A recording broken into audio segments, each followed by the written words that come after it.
In this video we will create this highlight animation in DaVinci Resolve. To start, add a Fusion composition in the timeline. Right click and choose Open in Fusion page. Add a background node and connect to the media out. Add a merge node along with a text node and connect together. Type the word you want to display, in this case tutorial. Change the font as you like. I will use Russo 1 regular. Finally increase the size to 0.15. Now let's create the light effect behind the text. Add a new merge node. Move the two nodes around to create some space. Insert a rectangular mask and a background node, then connect to the merge node. Set the background and set the color to red. On the rectangular mask, increase the width to 0.53 and height to 0.29. Duplicate the rectangular mask by copying and pasting it, and connect the copy to the original. Go back to the main rectangular mask and change the paint mode from normal to multiply. Select the duplicate rectangular mask and adjust these values. Soft edge 0.04, width 0.6 and height to 0.7. Press Shift Spacebar and add a displace node under a background node. Then add a fast noise and connect it to the green input of the displace node.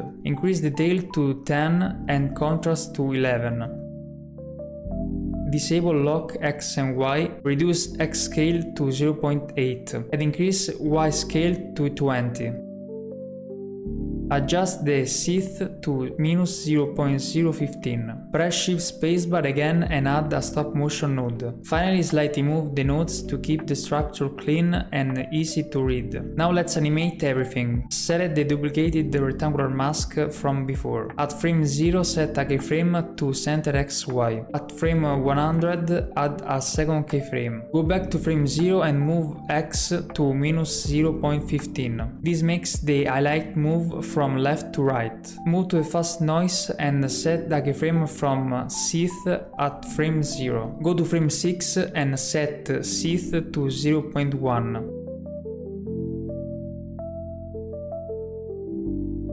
Move another 6 frames forward and set to 0.2. Once more, after another 6 frames, rise to 0.3.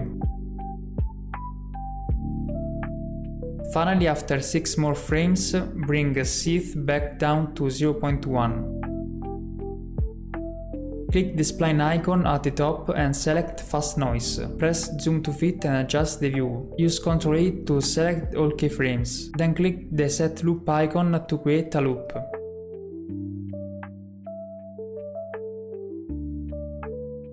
Go back to the duplicated rectangular mask. In the spline panel, select all keyframes and press S. Then select the last keyframe. Press T to open the control view and set Ease In to 60. This will make the animation much smoother. Finally select the background and lower the alpha to 0. Go back to the edit page and move the Fusion composition up. From the media pool, import any animated background you like.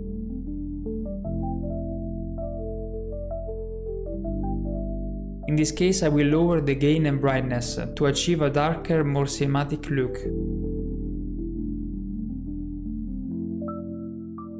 Once again return to the edit page and add a scratch overlay on the top. In this case I will add an invert color node to get a white background with black scratches. Then change the composite mode from normal to darken. Finally lower the opacity to 60 for a more balanced look. If you found this video helpful, leave a like and let me know in the comment if you like to dive deeper into the style of other creators.